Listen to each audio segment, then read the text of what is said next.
새로운 프로젝트를 하나 시작합니다. 제가 내년부터 장기 프로젝트에 도전하려고 하는데요. 그 내용을 여러분께 지금 미리 소개하겠습니다. 제가 내년부터 공개 계좌를 따로 운용할 예정입니다. 제가 지금까지 투자 철학이나 투자 방법, 좋은 종목에 대해서는 언급했지만 저의 자산 규모나 수익률에 대해서는 언급한 적이 한 번도 없어요. 자산 규모나 수익률을 개인적으로 밝힐 생각이 없습니다. 다만 공개 계좌를 따로 운용해서 그 계좌만큼은 여러분께 실제로 보여드릴 예정입니다. 공개 계좌를 운용하기로 마음을 먹고 계획을 세우는 데까지 가장 난감했던 부분이 하나 있었어요. 과연 얼마의 금액을 투자해야 하는가인데요. 지나치게 많이 해도 문제이고 또 지나치게 적게 해도 문제이고 어떤 금액을 기준 없이 자의적으로 정하는 것도 문제더라고요. 그래서 제가 통계를 찾아봤습니다. 통계청에서 분기마다 가계 동향 조사라는 걸 발표하는데요. 가장 최근 자료가 2025년 2, 4분기 기준입니다. 대한민국의 가구당 월평균 소득은 506만 5천 원입니다. 그런데 대한민국의 가구당 월평균 지출액은 387만 6천 원이에요. 이 가계 지출이 소비하고 같은 개념입니다. 소득에서 소비를 차감한 금액을 통계에서는 흑자액이라고 부르고요. 경제학에서는 저축이라고 부릅니다. 쉽게 말해서 대한민국의 가구당 월 평균 저축액이 118만 8천 원이라는 겁니다. 평균적인 가구가 월마다 주식 투자 금액을 납입할 수 있는 금액이 118만 8천 원이라는 뜻이에요. 그런데 주의할 점은 이게 가구당 숫자라는 거예요.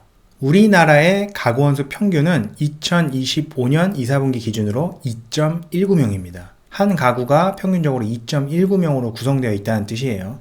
따라서 가구당 월평균 저축액 118만 8천 원을 가구원수 평균인 2.19명으로 나누면 대한민국의 1인당 평균 저축액 54만 2,466원이 도출됩니다. 대한민국에서 평균적인 사람이 한 달에 소득에서 소비를 제외하고 월마다 납입할 수 있는 투자 운용 금액은 최대가 54만 2,466원입니다. 생각보다 굉장히 적죠? 저도 통계를 찾아보면서 사실 좀 놀랐어요. 이 시점에서 통계에 대해 조금 아는 사람들은 평균이 아니라 중앙값을 궁금해할 것 같아요.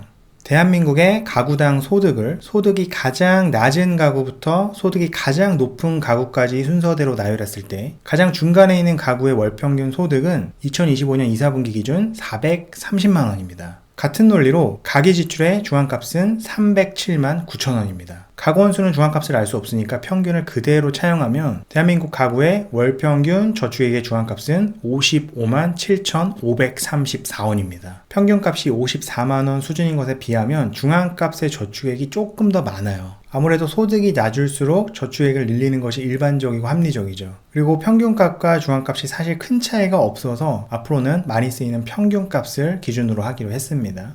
그런데 제가 월마다 50만 원 정도를 납입하는 방식으로 공개 계좌를 운영한다고 하면 저도 그렇고 여러분도 그렇고 금액이 너무 적은 것이 아닌가라는 생각을 할 것 같더라고요. 그때 한 가지 생각이 스치더라고요. 이 평균적인 사람이 기존에 모아놓은 목돈이 있을 거잖아요. 투자할 때 그 목돈을 처음에 거치하는 방식이라고 가정하자. 그래서 평균적인 사람이 모아놓은 목돈이 얼마인지를 찾아보기로 합니다. 통계청에 또 다른 자료가 있는데 가계금융 복지조사라는 게 있습니다. 이건 1년에 한 번 조사하는데 아직 2025년 자료는 공개되지 않았어요. 2024년이 가장 최근 자료입니다. 보시는 숫자는 전부 다 가구 기준입니다. 여기서부터 여러분이 조금 놀라실 것 같아요. 대한민국의 평균적인 가구는 금융자산 보유액이 1억 3,378만 원인데요. 이 숫자는 전월세 보증금이 포함된 숫자예요. 우리가 주식 투자할 때 전월세 보증금을 빼서 투자를 하진 않잖아요. 그건 그냥 미친놈이잖아요. 그러니까 순수한 의미의 금융자산. 지금 바로 주식 투자를 할 수 있는 목돈은 9,710만 원밖에 되지 않아요. 1억 원이 채 되지 않습니다. 더 놀라운 점은 대한민국의 평균적인 가구가 금융부채를 6,637만 원을 짊어지고 있다는 거예요. 제가 항상 강조하지만 부채가 있으면 현금 흐름이 유출되는 효과가 있기 때문에 부채가 있으면 빚을 먼저 갚는 게 더 합리적입니다. 그러니까 대한민국 가구의 평균적인 순금융자산, 다시 말해서 지금 빚을 바로 갚고 전월세 보증금은 절대 건드리지 않으면서 지금 바로 주식 투자에 거치할 수 있는 금액은 3,073만 원입니다. 그런데 이 숫자는 가구당 숫자잖아요. 대한민국의 평균적인 가구 원수가 2.19명이니까 대한민국의 1인당 순금융자산은 1,403만 원입니다. 여러분, 이게 대한민국의 진짜 평균이자 현실입니다. SNS에서, 커뮤니티에서, 유튜브에서 수많은 사람이 인증하는 수익과 자산 규모는 평균이 아니에요. 이 숫자는 대한민국의 평균이자 여러분의 숫자입니다. 우리나라는 금융 실명제이기 때문에 이 숫자가 틀릴 수가 없어요. 제가 자산 규모를 강조하는 사람은 사기꾼일 확률이 높으니까 항상 조심하라고 말씀드리잖아요. 대한민국에서 평균적인 사람이 모아놓은 목돈은 1,403만 원이 진짜 현실입니다. 제가 내년 1월 1일부터 공개계좌를 운용할 건데 첫 달 투자 금액이 1,403만 원이고요. 매달 54만 원씩 납입할 예정입니다. 저는 이 프로젝트에 이름을 붙였어요.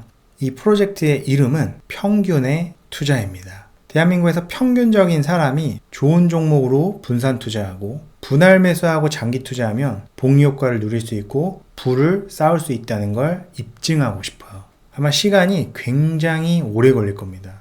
적어도 10년 이상 걸릴 거고요. 20년이나 30년이 걸릴 수도 있어요. 엄청난 조롱과 멸시를 견디는 고통스러운 과정이 될 겁니다. 그럼에도 불구하고 도전해보고 싶더라고요. 평균적인 사람도 할 수 있다는 걸 많은 이들에게 보여주고 싶어요. 지금으로부터 정확히 50일 뒤인 2026년 1월 1일부터 이 프로젝트를 시작합니다. 가치투자가 여러분과 함께하기를. 감사합니다.